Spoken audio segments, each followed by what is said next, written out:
Assalamualaikum warahmatullahi wabarakatuh. Alhamdulillahirabbil alamin wa bihi nasta'inu ala umuri dunya waddin. Assalatu wassalamu ala asrafil anbiya'i wal mursalin sayyidina wa maulana Muhammadin wa ala alihi wa sahbihi ajma'in, amma ba'du.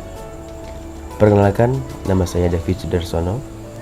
Pada kesempatan kali ini saya akan mereview buku yang ditulis oleh Sayaf Azam yang berjudul A Big My Hero.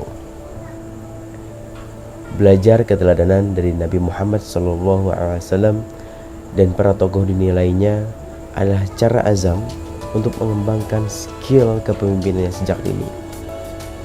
Penasaran seperti apa isi dari buku ini? Let's check this out. Baik, slide ini saya akan membahas seputar biografi sang penulis. Buku ini berjudul A Big My Hero. This is the book. Nah, Abik itu sendiri adalah panggilan untuk seseorang yang sangat luar biasa bagi Azam, yakni ayahnya sendiri. Buku berjudul A Big My Hero tersebut merupakan karya dari Sayaf Azam yang lahir pada tanggal 11 Oktober 2011 di Malang. Nah, jadi sekarang Ananda sudah memasuki kelas 6 di SD. Luar biasa ya, kecil-kecil cabai rawit. Sudah masih kecil tapi sudah menghasilkan karya luar biasa. Ananda adalah putra dari pemilik Rumah Sakit Umum Wajak Husada, Bapak DRH Puguh Wiji Pamungkas dan Ibu Dr. Fitria Fajarwati, MKes. Azam adalah G-Coach termuda, yakni alumnus beberapa kelas terdahulu. Buku ini adalah salah satu buku yang cukup menginspirasi bagi saya, karena buku ini salah satunya membahas terkait parenting, bagaimana orang tua menginginkan atau menjadikan buah hatinya untuk tumbuh menjadi total person dan total life dalam kehidupannya. Nah, gemar membaca buku dan meneladani tokoh-tokoh dunia ialah caranya yang bisa menumbuhkan jiwa kepemimpinan sejak dini. Kali ini saya akan menyampaikan beberapa poin dari buku ini yang menurut saya banyak hal yang bisa dipraktikkan dalam kehidupan sehari-hari. Tidak hanya di dalam keluarga juga. Buku ini bisa diterapkan di dalam dunia kerja juga. Baik, poin pertama yang akan saya ambil dari buku ini adalah good habit and good result. Di sini Azam teringat akan wejangan orang tuanya di kala itu dalam hal ketekunan dalam meraih sesuatu. Azam berkata, Abik dan Umik pernah bercerita ke saya, dulu saat Abik dan Umik mau ujian kuliah, pasti tidak tidur karena belajar. Besoknya, lihat apa yang terjadi setelah belajar semalaman dengan serius. Hasilnya dapat nilai 100, bukan 90, bukan juga 70, pasti dapat nilai 100, kata Abik saya yang bercerita. Nah, dari sini, pada dasarnya seorang anak yang sedang berada di masa tumbuh kembang adalah peniru yang baik. Anak seringkali meniru apa yang dilakukan orang tua khususnya. Nah, disinilah peran orang tua dalam membentuk kebiasaan baik ini menjadi penting. Menanamkan kebiasaan baik pada anak memang tidak mudah. Diperlukan komitmen dan konsistensi dari orang tua agar selalu menjadi contoh yang baik bagi anak. Maka dari itu, tetap semangat dalam memupuk kebiasaan baik pada anak sebagai investasi agar mereka menjadi pribadi yang menakjubkan di kemudian hari. Kemudian poin selanjutnya adalah hal kecil yang berpengaruh besar. Nah, di dalam buku Azam ini juga menyelipkan pesan dari apa yang sudah diajarkan oleh orang tuanya, yakni hal kecil tadi yang berpengaruh besar dalam kehidupan sehari-hari. Yang pertama adalah mengucapkan terima kasih. Nah, poin mengucapkan terima kasih ini adalah bentuk yang paling sederhana untuk mengungkapkan rasa syukur. Kemudian dengan mengucapkan terima kasih, seseorang akan merasa dihargai. Yang kedua adalah tepat waktu.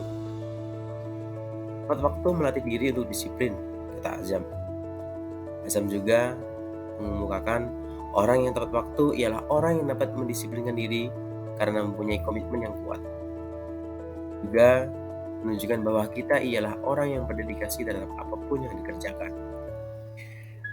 Lanjut, ketiga adalah mengingat nama dan mengucapkannya saat komunikasi. Menurut Azam, kenapa perlu menyebutkan nama? Karena dengan menyebut nama seseorang, misalkan ketika mengobrol, ya, maka ia akan merasa dihargai serta akan membawa pengaruh positif terhadap kita. Kemudian yang keempat adalah memberi kejutan atau reward kepada seseorang, khususnya kepada anak. Ini dapat meningkatkan self-esteem. Terlebih, ini yang dilakukan oleh Abik kepada Azam. Ketika Abik hendak memberikan sesuatu, pasti ada manfaatnya, kata Azam. Misalkan, Azam beri buku guna untuk mengasah skill yang dimilikinya. Pada poin 5, pembelajar sejati. Tidak hanya belajar untuk memenuhi tuntutan akademis atau pekerjaan, tapi juga untuk pertumbuhan pribadi dan peningkatan kualitas hidup. Nah, itu salah satu pembelajar sejati yang dimuatkan oleh Azam. Kemudian yang keenam adalah good listener, menjadi pendengar yang baik. Jadi buku ini Azam juga mengungkapkan bahwa bagaimana sosok Abik dan Umik menjadi pendengar yang baik saat ada yang berbicara misalnya. Kedua orang tua mereka memunculkan contoh menjadi good listener kepada orang lain. Kemudian yang ketujuh adalah mengakui kesalahan. Kata Azam, dalam mengakui kesalahan ini ada beberapa hal yang mungkin bisa dipelajari, ya, dengan cara belajar introspeksi diri, kemudian memahami orang lain, menghindari gengsi dan mengurangi ego. Kemudian yang ke-8 adalah berbagi ilmu, sharing knowledge. Sebagaimana Allah berfirman dalam Quran surah Al-Mujadilah ayat 11 yang berbunyi, Allah akan mengangkat derajat seseorang yang berilmu dan mengamalkannya. Nah, di sini sudah jelas bahwa ketika ingin diangkat derajatnya oleh Allah Subhanahu wa taala, maka kita pertama harus berilmu, kemudian mengamalkannya kepada orang lain. Oke, poin selanjutnya dalam buku Saif Azam, Ananda membagikan 8 fundamental attitudes agar bisa menjadi pemimpin sejak remaja, katanya. Nah, ini kata Ananda bisa dilatih mulai sekarang. Yang pertama adalah respect, hormat kepada sesama. Nah, pada poin ini yang pertama adalah harus menghormati kepada sesama, menghormati kepada, terlebih kepada orang tua, guru, dan lain-lainnya. Kemudian yang kedua adalah positive thinking, selalu berpikir hal-hal yang baik. Yang ketiga honest, jujur dalam berkata.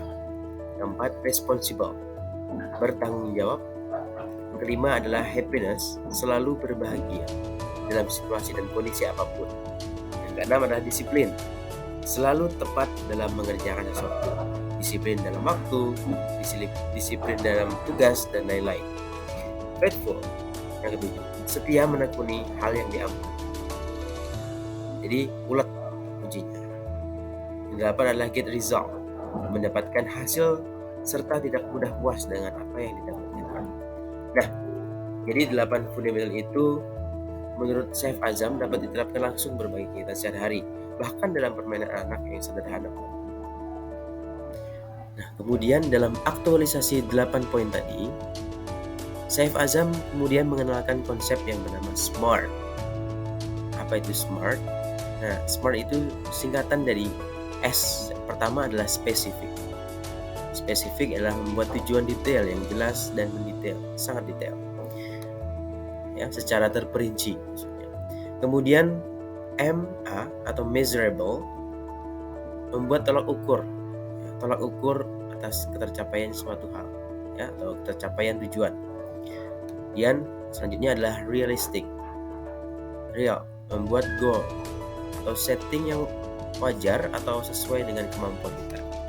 Selanjutnya adalah menentukan waktu atau timely, ya, agar suatu hal yang ingin dicapai itu sesuai dengan targetnya.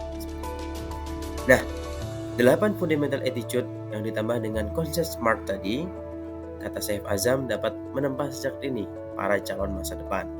Ya. Nah, kita sebagai orang tua juga perlu nih paling tidak menerapkan konsep SMART ya, dalam 8 poin tadi.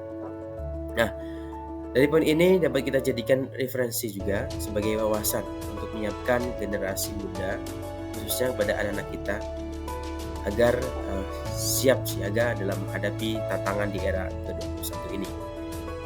The SMART ini juga dapat diterapkan juga ya, di dalam dunia pekerjaan. Poin terakhir di dalam buku A Big My Hero, saya mengambil kata-kata mutiara dari Apik Ayah Azam yang berbunyi, kesuksesan itu bukan masalah usia. Kesuksesan adalah milik mereka yang memiliki kekuatan, kemauan, serta ketahanan dan kecepatan untuk belajar dibanding yang lain. Nah, itu tadi beberapa penyampaian terkait point out yang ada di dalam buku Sayaf Azam yang berjudul A Big My Hero. Mudah-mudahan buku ini menjadi inspirasi dan bermanfaat bagi kita semuanya.